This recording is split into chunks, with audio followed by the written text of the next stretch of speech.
रामजी, तूही कमालीचा आहेस. आमच्या प्रत्येक विरोधीच्या बाजूने उभा राहतोस आणि मग स्वप्न बघतोस की ते आमच्या विरुद्ध तुला साथ देतील. जसं तुला वाटतंय की नरोत्तम जोशीही तुला आता साथ देईल, जसं आमचा भाऊ वैभवने केलं होतं.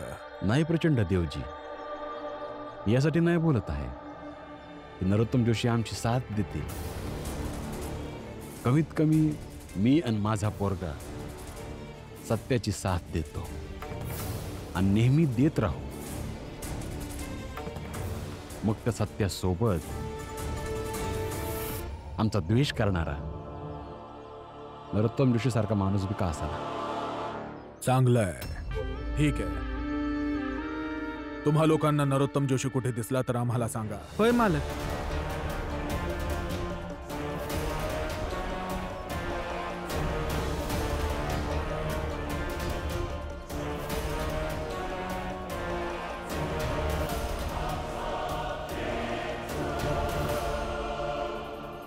हे लोक जात, धर्म आणि समाजासाठी नाही लढत आहेत, उलट स्वतःचा फायदा करून घेण्यासाठी त्याचा साधन म्हणून वापर करतात. अरे थांबा थांबा थांबा थांबा, कुठे चाललात तुम्ही?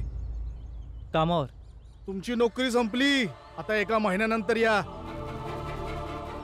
1 महिन्यानंतर यायचं? असं कसं कामावरून काढू अरे शकता? थांबा. अरे काल मालकाने हिशोब केला, काहीतरी गडबड सापडली. जुन्या सगळ्या कर्मचाऱ्यांना 1 महिन्याची सुट्टी दिलीये. तुम्ही पण महिन्यानंतर या. जा इथून. नाही नाही, मला कामाची खूप गरज आहे. असं कसं काढू शकतात मला कामावर? अरे थांबा, शेठजी, शेठजी. जिजाबाई, प्रचंड देवाने आनंदला कामावर काढून टाकलं असं. आणि जिजाबाई, तुम्ही अगदी योग्य केलं काल रात्री मला हे सांगून की भीमाचं शिक्षण थांबवायचंय. होय हितेश भाऊ, आणि तुम्ही जी माझी मदत केली, तुमच्यासोबत प्रचंड देवाकडे घेऊन गेला, ते उपकार मी कधी नाही विसरू शकत. बालक, आता तर आम्ही सगळं तुम्हाला सांगितलंच आहे. आता तुम्हालाच विचार करायचा आहे की आनंद आणि लक्ष्मीला काम करण्यापासून रोखायचं.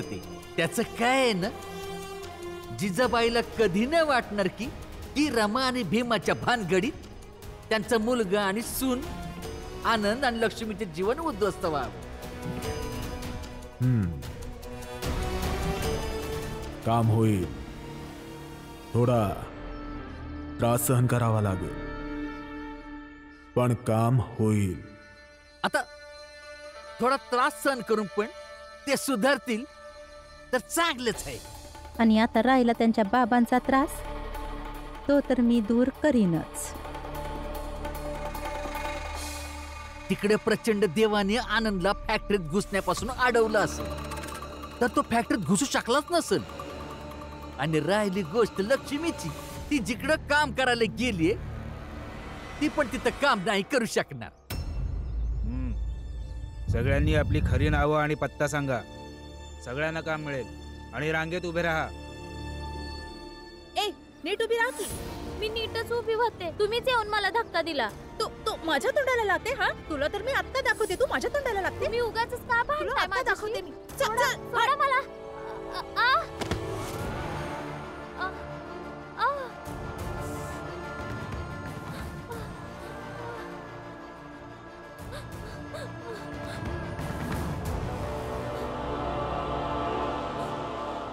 चुकून बी ही गोष्ट कोणाला सांगू नका की आनंद आणि लक्ष्मीचं काम थांबवण्यामाग योजना आपली होती.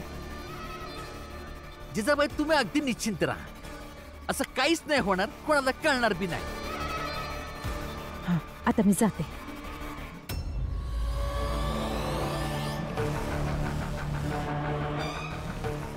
भीमाला अपमानित करण्यासाठी मी काहीही करू शकतो.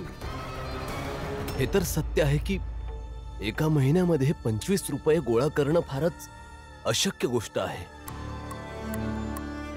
आणि तेही तेव्हा तुझे वडील घायाळ आहेत आणि तुला कोणी नोकरी पण देऊ इच्छित नाही.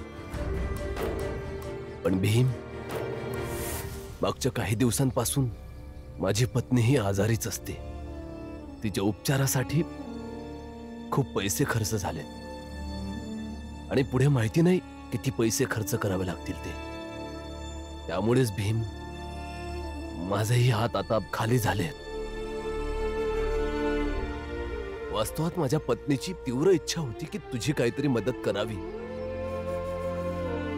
परंतु आता इच्छा असूनही आम्ही तुझी काही मदत करू शकत नाही.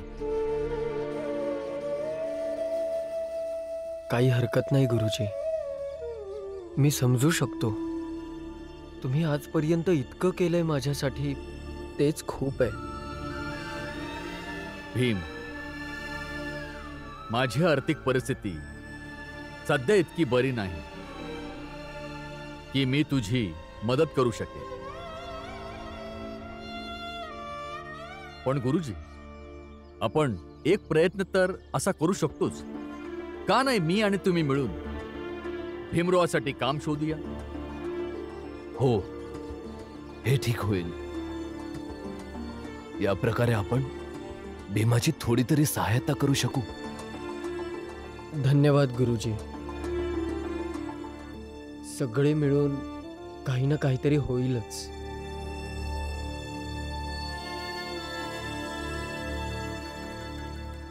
₹25 लागतील पुढच्या शिक्षणासाठी.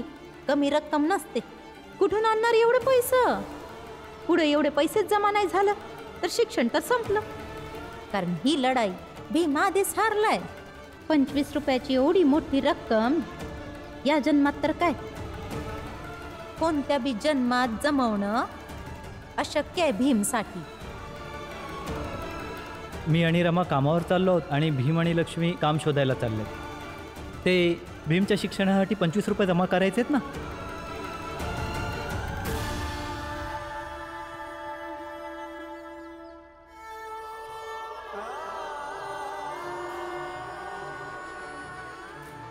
₹25 लागतील पुढच्या शिक्षणासाठी. भीम आधीच हारलाय. पुढे एवढे पैसेच जमा नाही झालं तर शिक्षण तर संपलं. ₹25ची एवढी मोठी रक्कम या जन्मात तर काय, कुठल्याच जन्मात जमा करणं शक्य नाही भीमसाठी. बघू कुठल्या मातीचा बनलाय तुमचा भीम. मी पण इथंच आहे आणि तुम्ही समद बी इथंच आहे.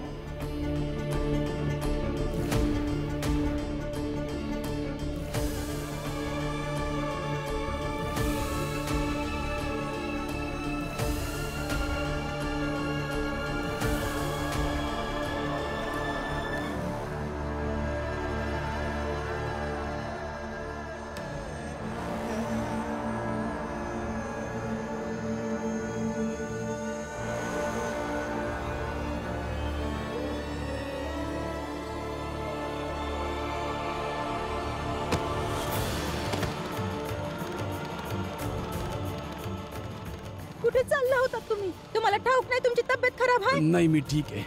मला कामावर जावं लागेल. तुम्हाला बरं नाही आहे, तब्येत खराब आहे तुमची. मला जावं लागेल जिजाबाई, जावं लागेल. तुम्ही का नाही ऐकते माझं म्हणणं? असं हाय की पतीच्या जीवावर पहिला हक्क पत्नीचा असतो आणि या पुऱ्या महिन्यात मी तुम्हाला कुठे बी जाऊ देणार नाहीये. कुठे नाही जाणार तुम्ही. चला तुम्ही माझ्या संग घरला. जिजाबाई, माझा हात सोड. नाही सोडणार. सोडू शकता तर सोडून घ्या. जिजाबाई, हात सोड माझा. नाही सोडणार. जर का आज मी तुमचा हात सोडला तर एक गोष्ट समजून घ्या की कदाचित नवरा बायकोचं नातं बी तुटून जाईल आज, आणि मी हे तुटून नाही द्यायची. चला माझ्यासोबत घरला, चला. जिजाबाई, कशी येड्यावानी बोलतेस तू? सोड मला. तुम्ही हट्ट नका करू. नाही, माझं बोलणं तर ऐक. मला कामावर जायचं आहे. रामजी काका, मी कधीपासून शोधत होतो काय तुम्हाला. झालं? तिकडे चाळीत लक्ष्मीताई जखमी होऊन आले. जखमी होऊन म्हणजे? काय? चल. तुम्ही हळू झाला. लक्ष्मी कशी काय जखमी झाली?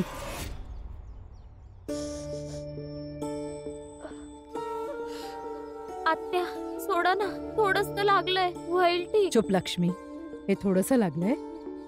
एवढं लागलंय तुला? औषध लावलं तर बरं होईल, लवकर बरं होईल. दे.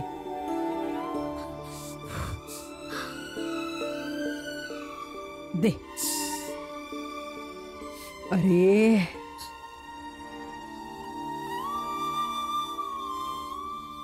लक्ष्मी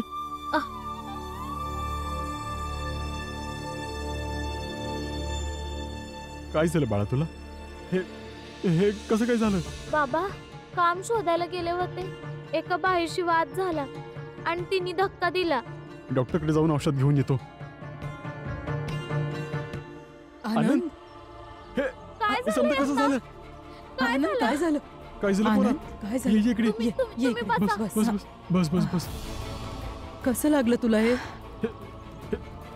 हे कसं काय झालं? मेंदू बाजूला ठेवून शुद्ध हरपल्या वाणी चालत होता, तेव्हा एका गाडीने ठोकलं याला. आभार माना, जीव वाचला याचा.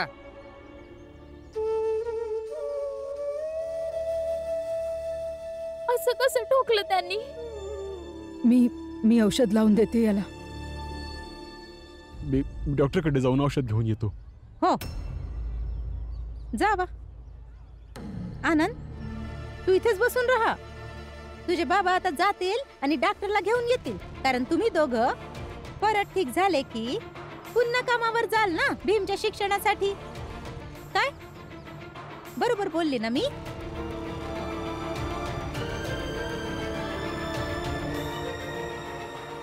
अगदी बरोबर बोललात.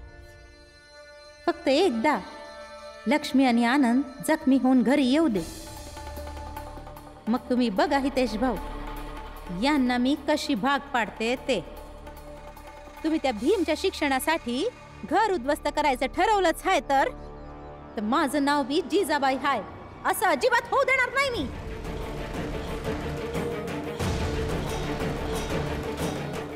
आनंद दादा,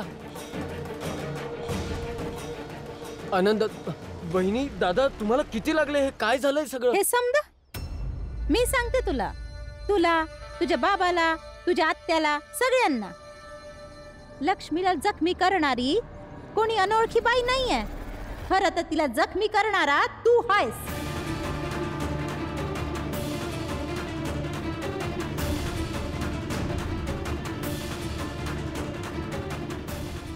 तुझ्या शिक्षणासाठी ती घराच्या बाहेर पडली. ज्या लक्ष्मीला आम्ही आजपर्यंत घराच्या बाहेर पाऊल नाही ठेवू दिलं, तिला तुझ्या शिक्षणापायी घराच्या बाहेर जावं लागलं आणि ही दशा झाली तिची. तू आहेस याचा जबाबदार. पण तुझे बाबा त्यांनी एक शब्द बी नाही काढला. आणि आनंदची नोकरी कशी गेली विचार केलाय कधी तुम्ही? नाही. भीम बद्दल विचार करण्यापासून सवड मिळाली तुम्हाला तर तुम्ही बाकीच्यांचा विचार कराल ना.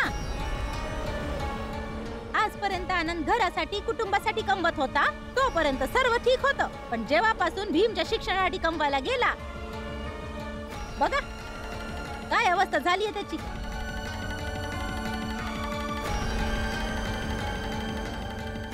तुम्हाला काय वाटतंय? आनंदला त्याच्या शेठजीने नोकरीवरून काढलं है?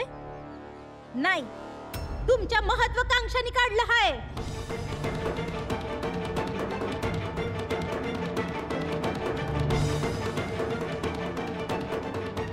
तुमचं स्वप्न होतं की भीमनं शिकावं, तुमचा हट्ट, मग त्याची किती बी किंमत मोजावी लागल.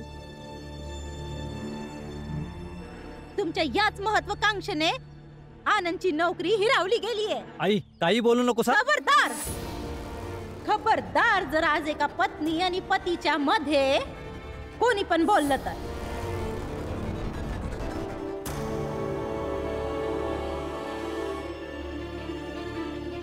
या तुम्ही माझ्या संग या.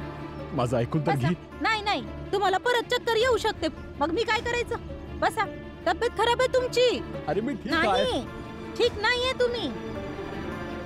तुम्ही ठीक नाहीये.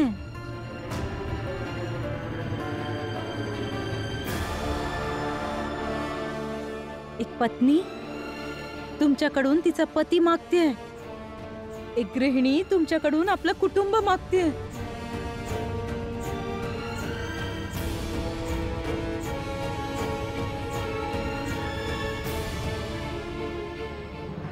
दादा, जिजाबाईच्या बोलण्यात येऊ नकोस. हे समद नाटक करतीये ती. बोलले ना कोणी नाही बोलणार म्हणून. कोण कोणी नाही बोलणार. येडी झाली आहे का तू? होय, येडी झालीये मी. आज तुम्हाला निर्णय घ्यावाच लागल की भीमच्या शिक्षणाची किंमत जास्त आहे की लक्ष्मी आणि आनंद, त्यांचं सुख, त्यांचं शांतीची किंमत जास्त आहे. का तुम्ही असले बाप आहात की एका पोराच्या शिक्षणासाठी दुसऱ्या पोराला, दुसऱ्या सुनेला त्यांच्या नशिबात फक्त जखमा, अडचणी आणि घाव लिहिणार? सांगा मला.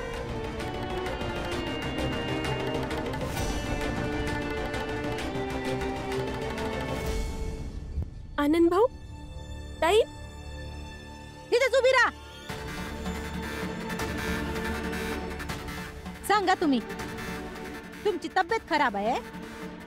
उद्या जर तुम्हाला काही झालं आणि मी विधवा झाली तर एका बाईच्या विधवा होण्यापेक्षा मोठं आहे का त्याचं शिक्षण?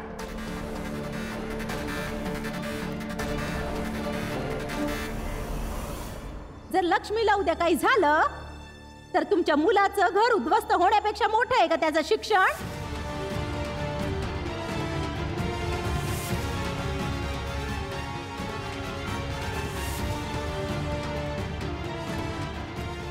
जर उद्या कोणी आनंदला मारून टाकलं कारण तो भीमच्या शिक्षणासाठी कमवतोय तर त्याच्या मरण्यापेक्षा किमती आहे तुमच्या भीमचं शिक्षण?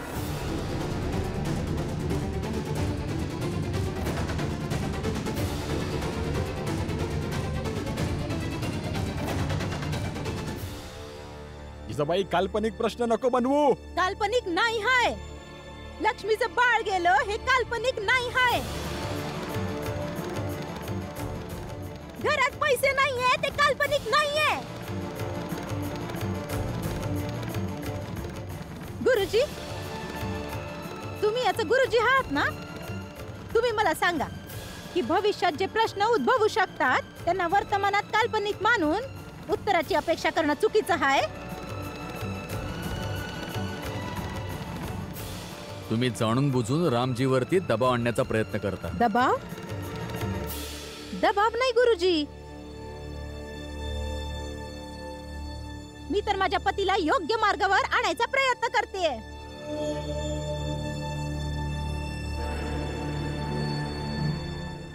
आणि आज माझ्या पतीला हे ठरवावंच लागेल की ते कोणाच्या बाजूला आहेत. भीमच्या शिक्षणाच्या बाजूला की हे जे उरलेलं कुटुंब आहे त्यांच्या भविष्याच्या बाजूनं. आज तुम्हाला निर्णय घ्यावाच लागल.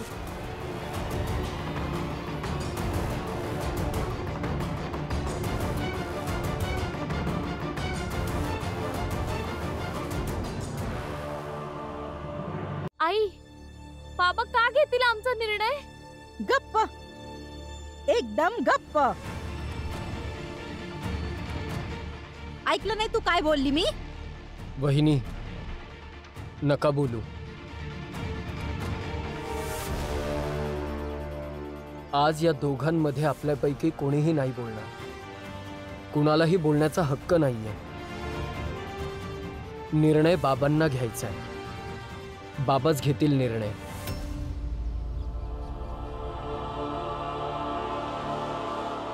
कुठलाच निर्णय नाही होणार.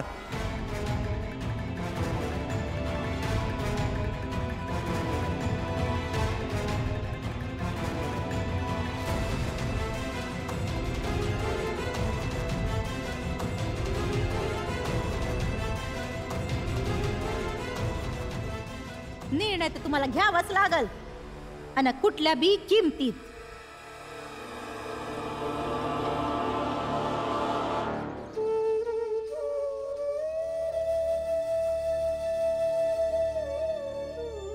रमा, दादा आणि वहिनी जवळ थांब. मी औषध घेऊन येतो. नाही, तू थांब. तूच म्हणाला होतास ना की आईला आनंदी ठेवूया. आता आईला निर्णय पाहिजे. मग आता निर्णय झाल्यावरच हा विचार करू की औषध लावायचंय की नाही. काय? असं का बोलतोय आनंद दादा तू? हो भीमभाऊ, आता जो निर्णय व्हायचा आहे तो होऊ द्या.